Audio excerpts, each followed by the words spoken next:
Hi guys, welcome back to my channel, Edmond Medaros, and here with another quick tutorial. At sa video ito ay tuturo ko on how to turn Windows features on or off and manage Windows optional features in Windows 11 or Windows 10.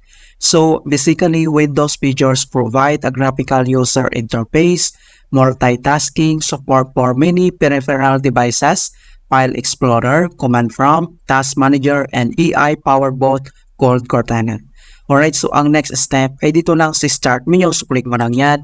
And then dito sa searching bar ay search lang natin yung control panel. And then click lang natin tong open. And then ang next step ay dito lang sa taas ay makikita mo dito yung categories. Click mo lang tong arrow na to. And then click mo lang tong large icon para makita lahat yung computer settings. And then ang susunod ay kailangan mo lang iselect tong programs and features. Click mo lang natin ito. And then dito sa control panel, dito lang sa left side, ay makikita mo dito yung Turn Windows Features on or off. So, click mo lang yan. And then ito na siya. So, pop up dito yung Windows Features mga kaibigan. So, dito ay pwede ka na mag-select kung anong programs and features yung gusto mong i-turn on. Okay? So, halimbawa, select lang tayo dito. So, ito siya. So, click mo lang tong box na to.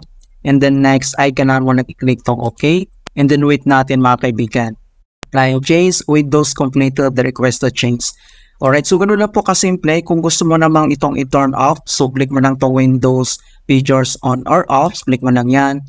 And then, select ka lang dito yung programs na gusto mo i-turn off. So, halimbawa, i-turn off natin ito. Okay, so uncheck mo lang itong box na to and then click mo itong OK. Ayan, so ganoon lang po kasimple mga kaibigan kung paano natin i-turn yung Windows Features on or off and then manage optional features sa Windows 11 or Windows 10. Alright, so please don't forget to like this video and subscribe to my channel for more helpful tutorials and tips. And if you have any questions or suggestions, please leave them in the comment below. Thank you guys and see you at my next tutorial.